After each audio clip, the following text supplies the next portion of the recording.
स्वामी विद्यारण्य पर माता गायत्री की कृपा का प्रसंग।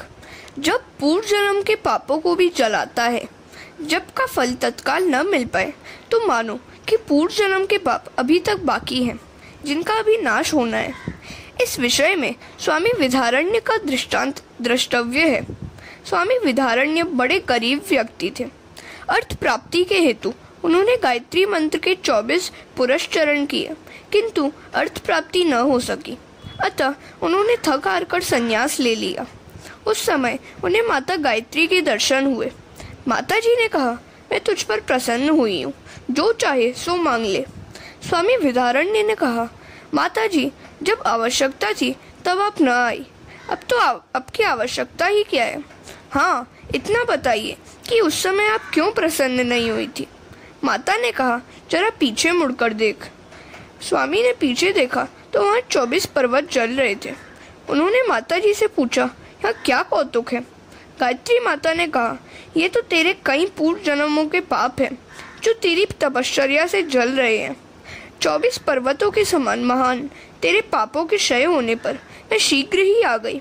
जब तक पापों का क्षय नहीं होता और जीव की शुद्धि नहीं हो पाती, तब तक मेरे दर्शन नहीं हो सकते। विद्यारण्य ने कहा, माता जी, मैं अब शुद्ध हुआ, अब मुझे कुछ भी मांगना नहीं है। और आगे जाकर उन्होंने पंचदशी नाम का वेदांत का उत्तम ग्रंथ लिखा। भगवान नारायण ने प्रचेताओं को दर्शन देकर आज्ञा दी कि तुम विवाह करो। विवाह करना पाप नहीं है। गृहस्थाश्रम भक्ति में बाधक नहीं, साधक है। 1-2 संतानें होने के बाद संयम का पालन करो। यह जीवात्मा कई जन्मों से काम वासना भोग रहा है। विवाह करने से काम सुख की सूक्ष्म वासना दूर होती है। ईश्वर की माया 2 तरह से जीव को मारती है, विवाहित भी पछताता है और अविवाहित भी। गृहस्थाश्रम का वातावरण ऐसा होता है कि विषमता करनी ही पड़ती है। भगवान ने कहा है, रोज 3 घंटे नियम पूर्वक मेरी सेवा स्मरण करोगे तो मैं तुम्हें पाप करने से रोकूंगा और रक्षा भी करूंगा।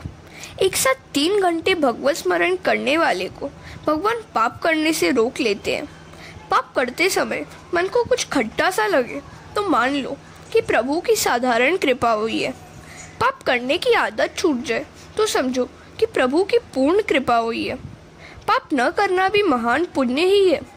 पाप की माता है ममता और पिता लोभ, उनका अवश्य त्याग करो। प्रभु सेवा जगत सेवा है। प्रभु सेवा के बिना देश सेवा सफल नहीं होती। अतः रघुनाथ की कृपा प्राप्त करने का हमेशा प्रयत्न करो। जितने तारे गगन में उतने शत्रु होए, जापे कृपा रघुनाथ की बाल न बाका होए। कोई भी कार्य बुद्धि और शक्ति के बिना नहीं हो सकता, और बुद्धि तथा शक्ति ईश्वर की आराधना किए बिना प्राप्त नहीं हो सकती। केवल परोपकार से ईश्वर की प्राप्ति नहीं होती, परोपकार कई बार ईश्वर की प्राप्ति में बाधक होती है। भरत मुनि को इस बात का बड़ा अच्छा अनुभव हुआ। काम का अर्थ है घंटा, प्रहर का अर्थ है 3 घंटे।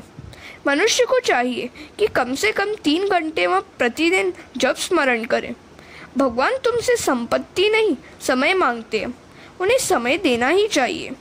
दुख का कारण मनुष्य का अपना स्वभाव ही है। स्वभाव को सुधारना बड़ा टेढ़ा काम है। तीर्थ स्थान से विष्णु याग करने से स्वभाव नहीं सुधरता। परमात्मा के ध्यान से जप करने से स्वभाव सुधरता है। अनेक जन्मों से यह जीव पाप करता आया है। पाप करने का स्वभाव भगवान के जप से, भगवान की कृपा होने से ही छूटता है। गृहस्थों को प्रचेताओं की कथा द्वारा बोध दिया गया। भगवान कहते हैं, तुम मेरे लिए 3 घंटे खर्च करो, मैं 21 घंटे तुम्हारी निगरानी करूंगा। हे जीव, मैं तुझे पाप से रोकूंगा। हरे कृष्ण।